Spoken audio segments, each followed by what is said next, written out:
Se você fosse Bolsonaro hoje, o que você faria? Tem duas alternativas. Ele fica para ser presculpe pela 28 anos de cadeia sem ter esses crimes. É óbvio que não tem. Ou se não, se fosse ele, eu caía fora para os Estados Unidos. Quanto é tempo?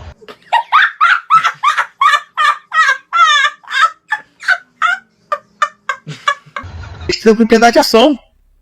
Ele já tô com a narrativa pronta. Eles não queriam saber a verdade.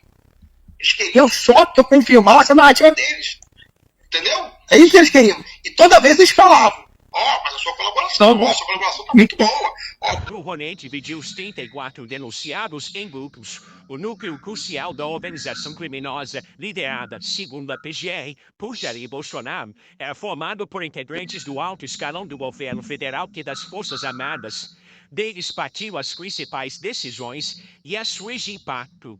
O segundo núcleo tinha a função de gerenciar as ações elaboradas pela organização e coordenar o emprego das forças policiais para sustentar a permanência ilegítima de Jair Bolsonaro no poder. O terceiro núcleo tinha a função de promover ações táticas para convencer a alta cúpula das Forças Armadas a aderir aos planos golpistas e neutralizar autoridades públicas adversárias. Você vai ser, tipo assim, ele até falou isso, vacina, por exemplo, você vai ser indiciado por 9 negócios de vacina, 9 tentativas de falsificação de vacina, vai ser indiciado por associação criminosa e mais um tempo lá. Ele falou, só essa brincadeira são 30 anos pra você. É o que eu vou dizer, o que eu senti. Já estão com a narrativa pronta deles, é só fechar, e eles querem o máximo possível de gente para confirmar a narrativa deles. Deixa um like para ajudar o vídeo, vamos ver isso. Que quando se quer dar um golpe, se constrói uma narrativa. Primeiro para construir na mente das pessoas a ideia de que a mentira é verdade e a mentira se tornando verdade. Então você pode aplicar o golpe que você quiser, você pode até fazer guerra se você quiser, em nome de uma mentira. E o quarto núcleo de desinformação de ataques virtuais a instituições e autoridades que ameaçavam a execução do plano golpista. Na denúncia, o Procurador-Geral da República não citou 11 nomes que estavam no relatório da Polícia Federal, como o do presidente do PN, Valdemar da Costa Neto, e incluiu 4 pessoas que tinham ficado de fora. O Procurador-Geral da República também construiu uma linha do tempo de ação dos golpistas. De acordo com a PGR, Jair Messias Bolsonaro inaugurou seus ataques ao sistema eleitoral brasileiro ainda durante a campanha presidencial de 2018 e persistiu uma narrativa infundada de fraude após ser eleito. E para deflagrar o plano criminoso, segundo a PGR, Porque quando se quer dar um golpe, se constrói uma narrativa. Primeiro para construir na mente das pessoas a ideia de que a mentira é verdade e a mentira se tornando verdade.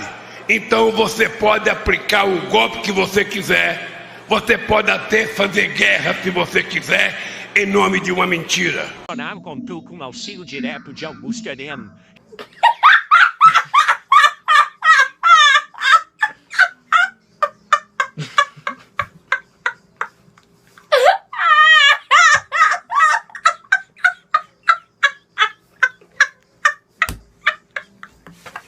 Chefe do Gabinete de Segurança Institucional à época, e Alexandre Ramagem, então diretor-geral da ABIN, Agência Brasileira de Inteligência.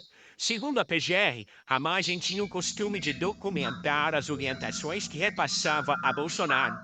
Num desses arquivos, como Bom Dia Presidente .x, Ramagem relata a criação de um grupo técnico para desacreditar as urnas eletrônicas. A orientação de Ramagem é idêntica à anotação encontrada na agenda de Augusto Heleno a respeito de plano para descumprir decisões judiciais sensíveis ao grupo. O plano consistia em coagir a Polícia Federal a ignorar as ordens emanadas pelo Supremo Tribunal Federal, com isso escudando Jair Bolsonaro e a organização criminosa.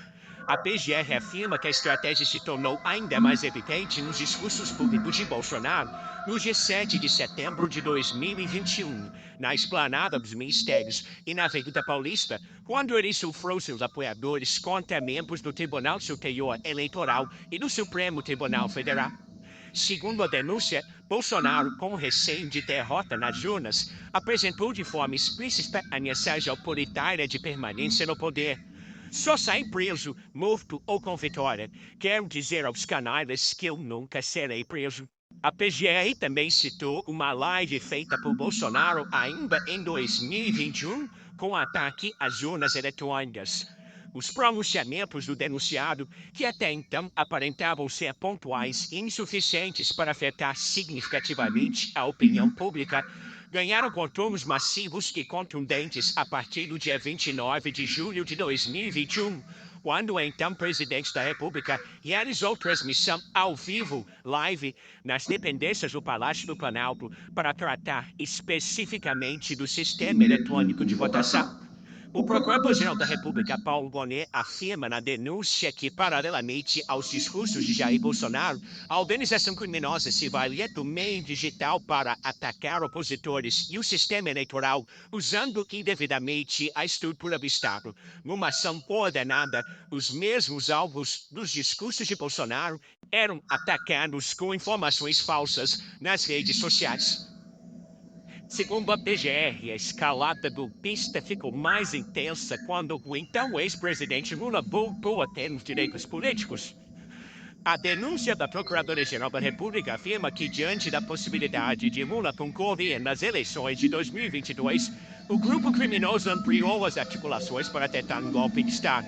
Segundo a PGR, essa escalada de ataques ganhou um impulso mais notável quando Lula, visto como mais forte na disputa eleitoral de 2022, tornou-se elegível em virtude da anulação de condenações criminais. E isso se intensificou ao longo do ano de 2022. Em julho, Bolsonaro convocou uma reunião com embaixadores e criticou o sistema eleitoral. De acordo com a PGR, a reunião aconteceu exclusivamente para que fossem ouvidas palavras de desconfiança e descrédito com relação ao sistema eleitoral eletrônico gerido pelo Tribunal Superior Eleitoral. O discurso, que reiterava outros tantos, reforçou a estratégia da organização criminosa de perturbar a tranquilidade social que deveria ambientar as eleições no sistema democrático. E conforme as eleições se aproximavam, as informações falsas sobre o sistema de votação continuavam sendo difundidas.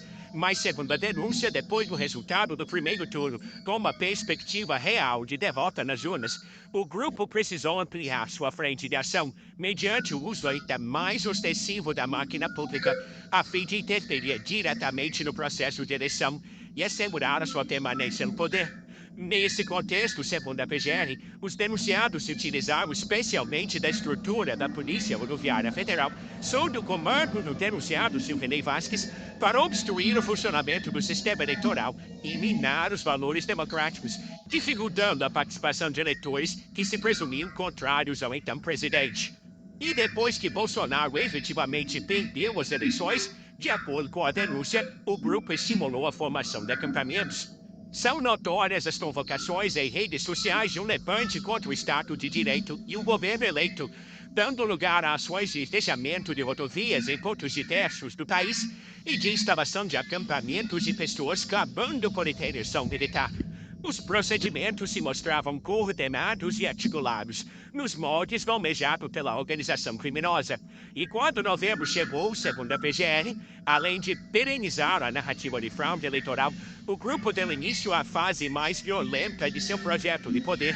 No dia 9 de novembro, segundo a denúncia, foi criado e impresso nas dependências do Palácio do Planalto o plano denominado Punhal Verde e Amarelo, para a apresentação a Jair Messias Bolsonaro e seu endosso, que quando quer dar um golpe, se constrói uma narrativa.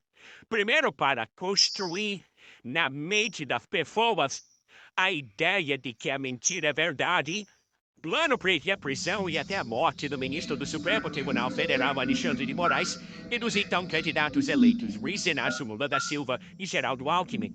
Na introdução da denúncia, Paulo Bonet havia falado sobre o plano que seria de conhecimento de Bolsonaro. Os membros da organização criminosa estruturaram, no âmbito do Palácio do Planalto, plano de ataque às instituições com vistas à derrocada do sistema de funcionamento dos poderes e da ordem democrática, que recebeu o sinistro nome de Punhal Verde Amarelo.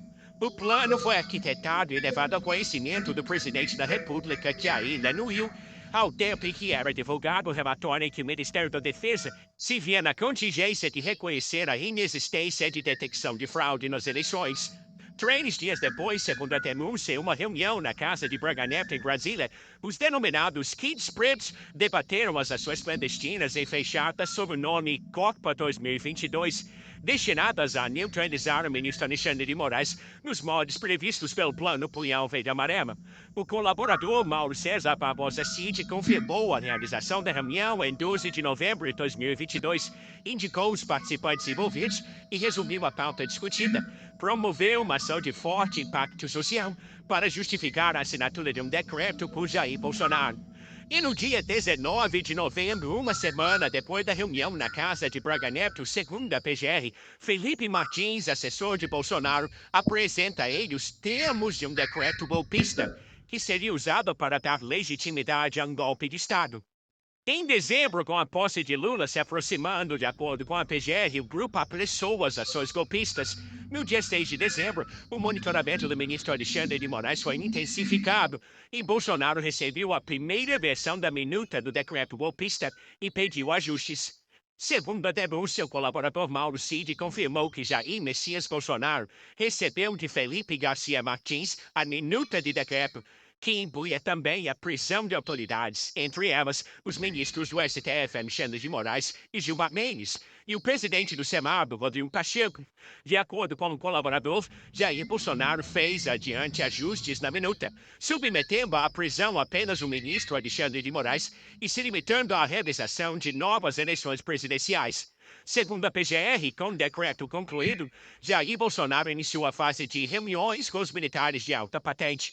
O objetivo era apresentar um documento e obter o apoio necessário. A primeira reunião foi no dia 7 de dezembro. Na ocasião, Jair Bolsonaro, com auxílio de Felipe Garcia Martins Pereira, apresentou a minuta ao general Freire Gomes, ao almirante de esquadra Almir Garnier Santos e ao general e ministro da Defesa Paulo Sérgio Nogueira de Oliveira. De acordo com as investigações, Freire Gomes não concordou com o plano. No dia 9 de dezembro, às 9h32 da manhã, Mauro Cid enviou mensagem de áudio ao general Freire Gomes, informando-o de que Jair Bolsonaro havia enxugado o texto do decreto e convocado uma reunião com o general Estevam Cols Teófilo Gaspar de Oliveira, então comandante do Comando de Operações Terrestres. O COTER é o órgão do Exército encarregado de orientar e coordenar o emprego das forças terrestres. E no dia 14 de dezembro, o então ministro da Defesa, Paulo Sérgio Nogueira, faz uma nova reunião com os comandantes militares e apresenta uma nova versão do decreto, já com os ajustes feitos por Bolsonaro. De acordo com a denúncia, a reunião tinha o intuito de pressionar novamente os militares a aderirem à insurreição, garantindo assim o suporte armado para as medidas de exceção que deveriam ser adotadas.